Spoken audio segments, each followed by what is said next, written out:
Assalamualaikum warahmatullahi wabarakatuh. Perkenalkan, nama saya Mayer Vita Maramis dengan nomor urut NIM 1908110100.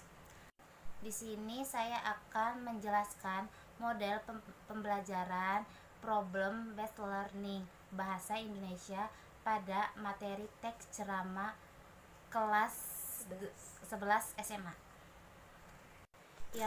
Yang pertama ada pengertian problem based learning, yaitu merupakan salah satu jenis model pembelajaran atau bisa disingkat dengan PBL.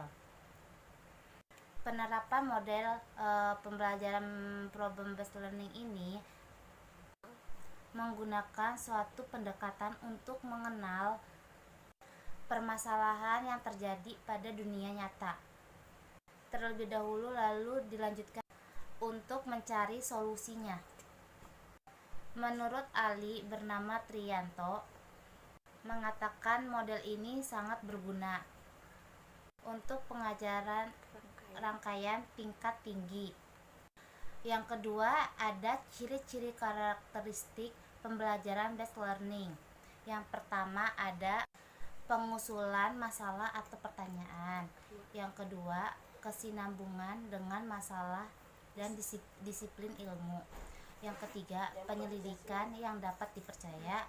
Yang keempat, pertunjukan hasil atau suatu karya. Dan yang kelima, ada kerjasama.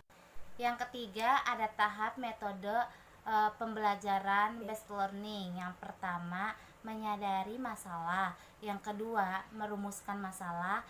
Yang ketiga, merumuskan hipotesis. Yang keempat, mengumpulkan data. Dan yang kelima, menguji hipotesis. Yang keenam, ada menentukan pilihan penyelidikan. Lalu poin keempat ada hakikat metode. Metode adalah cara yang digunakan untuk mengimplementasikan rencana yang sudah disusun dalam kegiatan nyata agar tujuan yang telah disusun tercapai secara optimal. Menurut Wina Sanjaya, metode yang digunakan untuk merealisasikan dengan cara yang tepat. Oleh karena itu, metode dalam pembelajaran peran yang sangat penting. Pembelajaran strategi sangat tergantung pada cara guru menggunakan strategi. Metode adalah cara yang baik untuk mencapai pengetahuan dan sebagainya. Lalu selanjutnya ada pengertian teks ceramah. Pengertian teks ceramah adalah pidato oleh seseorang di hadapan banyak pendengar mengenai suatu hal, pengetahuan dan sebagainya. Berceramah adalah memberikan uraian tentang suatu hal, pengetahuan dan sebagainya. Menyampaikan ceramah, menceramahkan adalah membentangkan, memberi ulasan suatu hal dengan berceramah. Penceramah haruslah orang dengan ilmu pengetahuan, wawasan yang luas atau merupakan pakar yang menguasai bidang.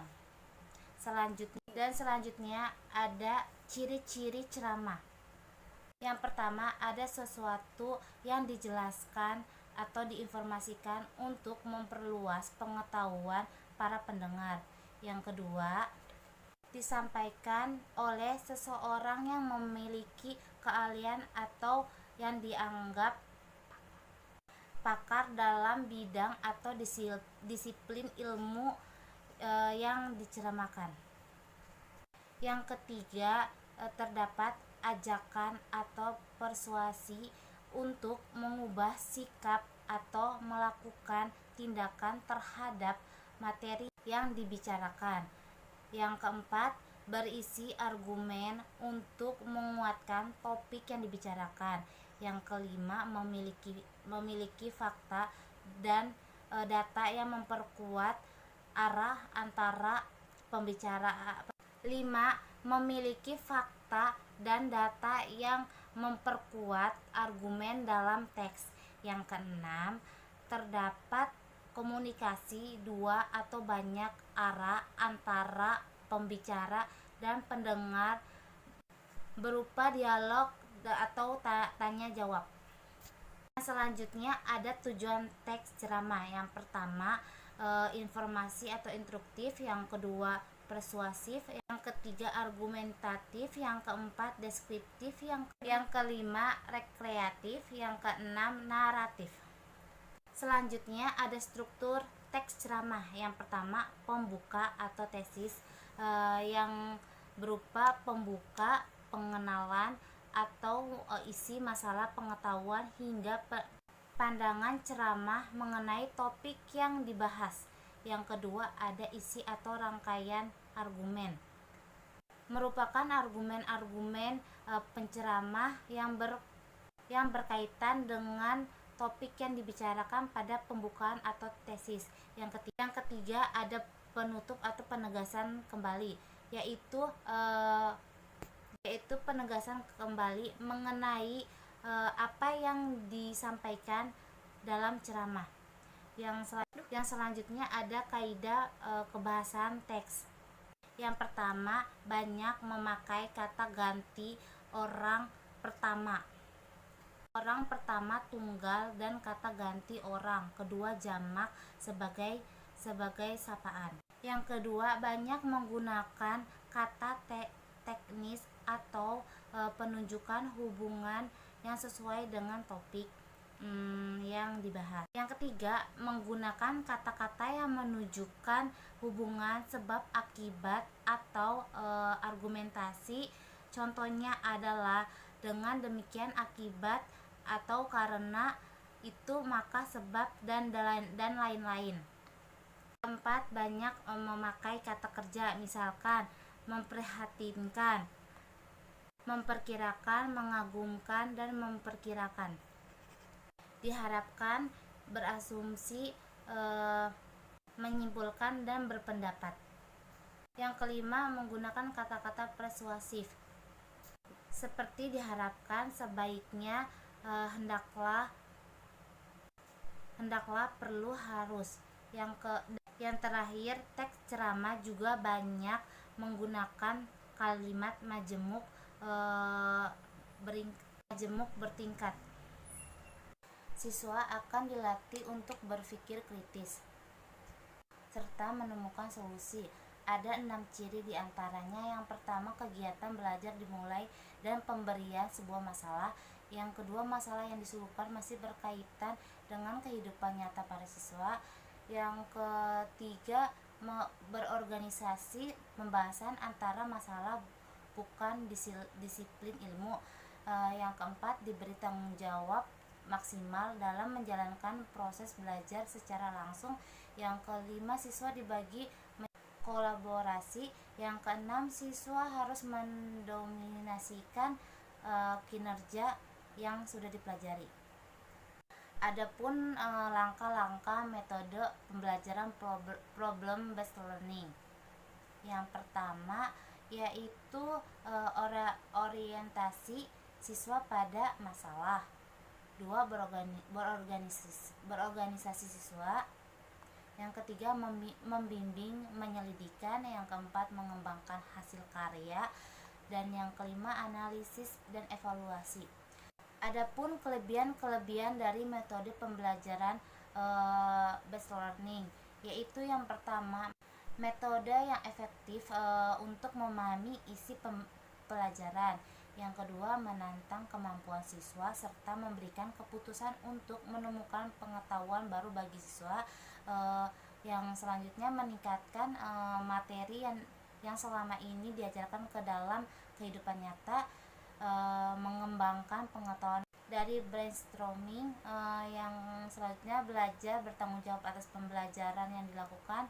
Menunjukkan pada siswa bahwa mata pelajaran dipelajari di kelas selanjutnya lebih menyenangkan, mengembangkan kemampuan siswa untuk berpikir kritis dan menyesuaikan pengetahuan baru. Adapun faktor-faktor penyebab untuk kegagalan penerapan dalam pembelajaran PBL, yaitu secara umum ada dua faktor yang utama gagalnya penerapan model pembelajaran, yaitu satu, kemampuan guru dalam memahami dan menerapkan model tersebut dalam pembelajaran. Yang kedua, ketidaksesuaian pemilihan model dengan karakteristik permasalahan atau tantangan yang dihadapi guru dan solusinya. Yang pertama, kurang persiapan dalam mengajar. Yang kedua, perilaku siswa yang beragam. Yang ketiga, buntu temukan minat dan bakat siswa. Yang keempat, konsentrasi siswa yang berkurang. Yang kelima, pengajar yang kreatif. Yang keenam, kurangnya interaksi dalam pembelajaran. Yang ketujuh, sering merasa paling benar. Dan yang kedelapan, daya serap siswa. Yang kesembilan, kurang menjadi contoh. Yang kesepuluh, yang terakhir yaitu siswa yang kurang disiplin. Sekian penjelasan dari saya. Mohon maaf bila banyak kesalahan. Wassalamualaikum warahmatullahi wabarakatuh.